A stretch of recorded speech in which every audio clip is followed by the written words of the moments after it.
औलाद का मोह। दिलीप और सुधांशु नाम के दो भाई थे। दिलीप की शादी कावेरी के साथ हुई और सुधांशु की शादी माया के साथ। शादी के बाद दोनों भाई अपनी अपनी पत्नी के साथ खुशी खुशी रहा करते थे।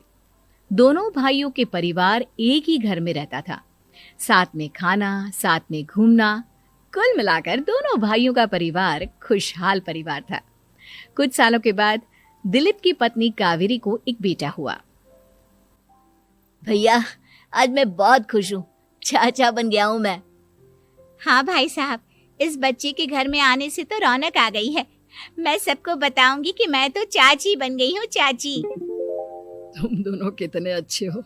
हमारे बच्चे के आने से ऐसे खुश हो रहे हो जैसे ये बच्चा तुम्हारा ही हो। बस भैया, अब आपका बेटा इस दुनिया में आ गया ना, हम भी कोशिश करेंगे कि हमारा भी बच्चा जल्दी से इस दुनिया में आ जाए। और फिर आपका और हमारा बच्चा दोनों मिलकर दिन भर घर के आंगन में खेला करेंगे। कितना मजा आएगा ना।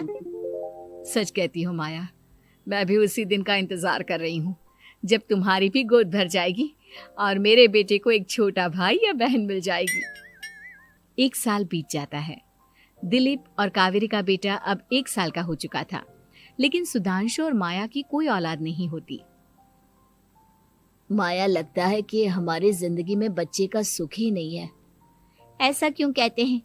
दिलीप भाई साहब का बेटा भी तो हमारा ही बेटा है ना।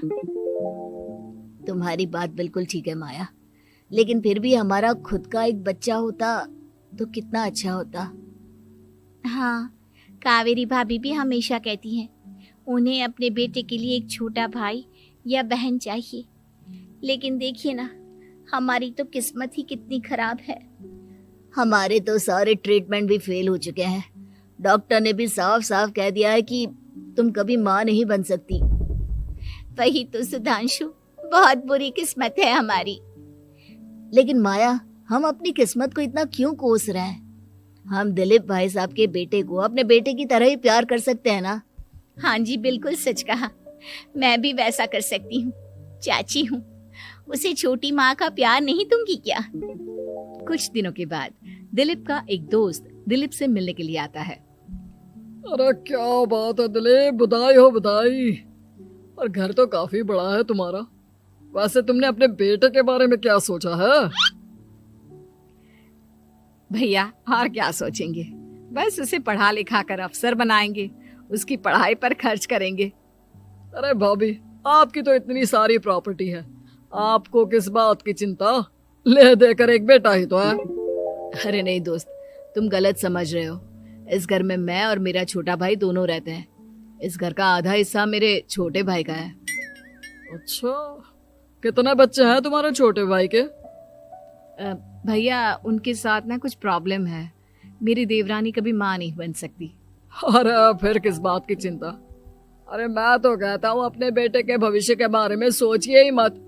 बस ये घर उसके नाम करवा दीजिए।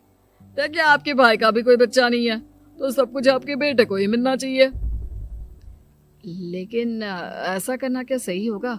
अगर उनका बच्चा नहीं है तो क्या हुआ? ये घर आधा उनका है, उनकी जो मर्जी है वो करे। अरे कैसी बात करते हो?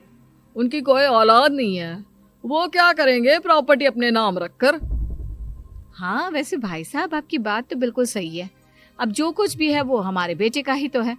आखिर वही तो इस घर के वंश को आगे बढ़ाएगा। मैं कल ही देवर जी से बात करती हूँ। अगले दिन सुधांशु और माया, इधर आओ। तुम दोनों से एक बहुत जरूरी बात करनी है मुझे। बताइए ना भाभी, क्या बात है?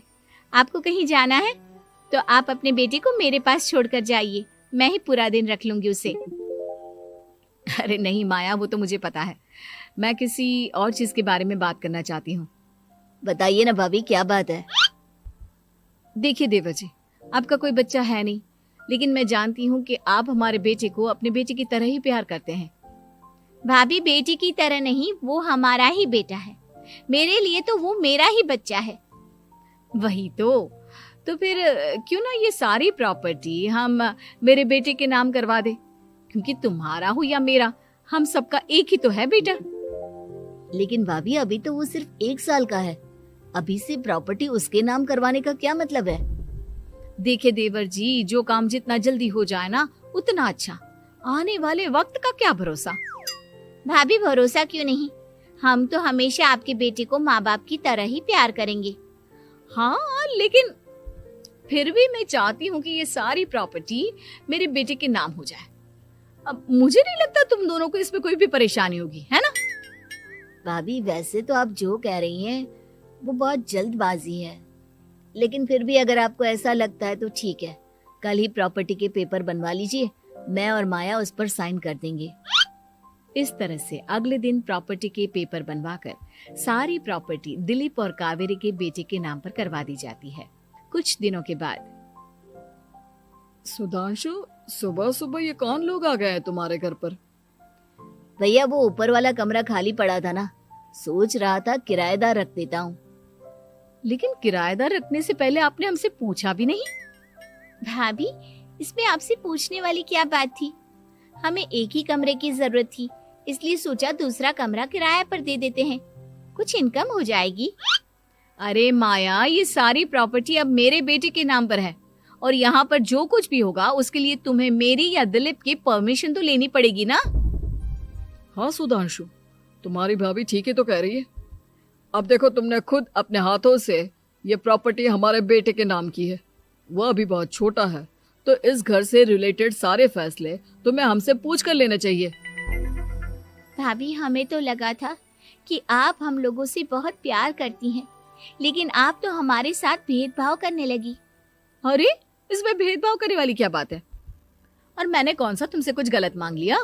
अरे ले देकर मेरा बेटा इकलौता इस पूरे वंश का वारिस है, सब कुछ उसके नाम है। तुम्हें इस बात से जलन क्यों हो रही है? भाभी माया को जलन नहीं हो रही, वो तो बस ऐसे ही कह रही थी।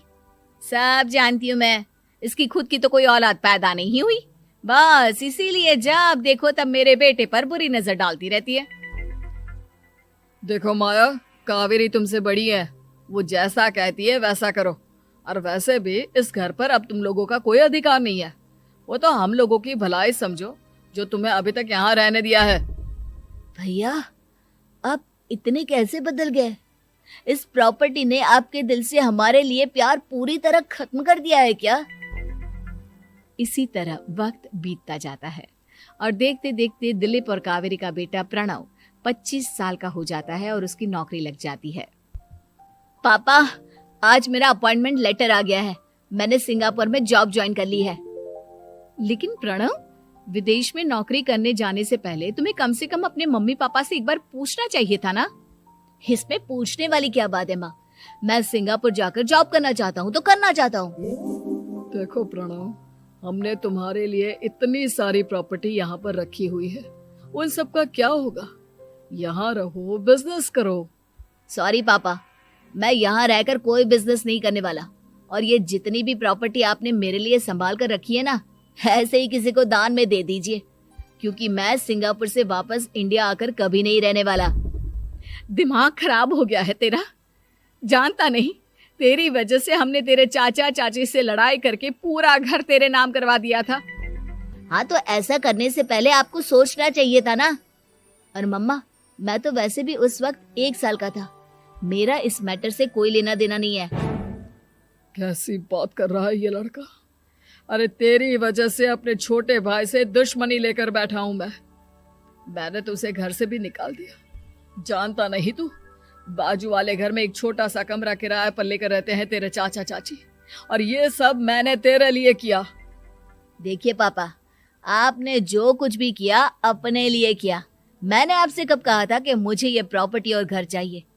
और वैसे भी अपने भाई के साथ इस तरह का बिहेव करके आपने कोई अच्छा काम तो किया नहीं। तू सही कह रहा है बेटा, हमने तेरे चक्कर में अपने छोटे भाई जैसे देवर और बहन जैसी देवरानी को इस घर से निकाल दिया। बहुत बड़ी गलती हो गई मुझसे। ठीक है मॉम, तो अब आप अपनी गलती सुधारो, लेकिन मुझे तो फॉरेन जाना है, मैं वहीं जाऊंगा। अब आगे क्या करना है ये आपका डिसीजन है। और प्रणव सिंगापुर जॉब करने के लिए चला जाता है। कुछ दिनों के बाद जब दिलीप और कावेरी को अपनी गलती का एहसास होता है तो वो सुधांशु के घर पहुंचती है। सुधांशु, माया, हमें माफ कर दो, हमसे बहुत बड़ी गलती हो गई। क्या हुआ भाभी? आज इतने सालों के बाद अब हम गरीब लोगों के घर क्या करने आई हैं? भाभी, हमने तो खुशी खुशी अपने भतीजे को सब कुछ दे दिया, अब हमारे पास कुछ भी नहीं बचा है। भाई मुझसे बहुत बड़ी गलती हो गई, जो तेरे जैसे भाई को मैंने प्रॉपर्टी के चक्कर में घर से निकाला, और जिसके लिए मैंने ये सब कुछ किया वो खुद ही विदेश चला गया। भैया भाभी, जिस बेटे के लिए आपने हम लोगों को इतनी तकलीफ दी, आपस के प्यार को बिगाड़ा, जब वही आपसे दूर चला गया तो आपको इस बात का एहसास हुआ। लेकिन माफ कीजिए, अब हम आपके साथ रहने के लिए उस घर में नहीं आ सकते। नहीं नहीं माया, ऐसा मत कहो, मुझसे बहुत बड़ी गलती हो गई, प्लीज वापस चलो, मैं वो घर फिर से तुम्हारे नाम कर देती हूँ। भाभी, मैं उस घर का क्या करूंगी? किसके लिए? मेरा कोई बच्चा नहीं, मैं तो बस जिंदगी भर आप लोगों के साथ प्यार से रहना चाहती थी, प्रणव को अपने बेटे की तरह प्यार करना चाहती थी, लेकिन आपने मुझसे वो अधिकार छीन लिया। भाभी और भैया, एक सवाल पूछना चाहता हूँ आप लोगों से। जो बच्चा कुछ ही दिन पहले दुनिया में आया हो, जिस बच्चे के भविष्य का आपको पता ही ना हो, उसके लिए अपने पुराने रिश्तों को तोड़ देना, अपने सगे रिश्तेदारों से दुश्मनी मोल लेना, उनके साथ झगड़ा करना, उनकी बेइज्जती करना, क्या ये सही है? कम से कम हमें सही वक्त का इंतजार तो करना चाहिए ना। सिर्फ प्रॉपर्टी के लिए अपने सगे भाई को घर से निकाल दिया, वो भी अपने 1 साल के बेटे के लिए। क्या ये वाकई में सही था? जवाब दीजिए मेरी बात का।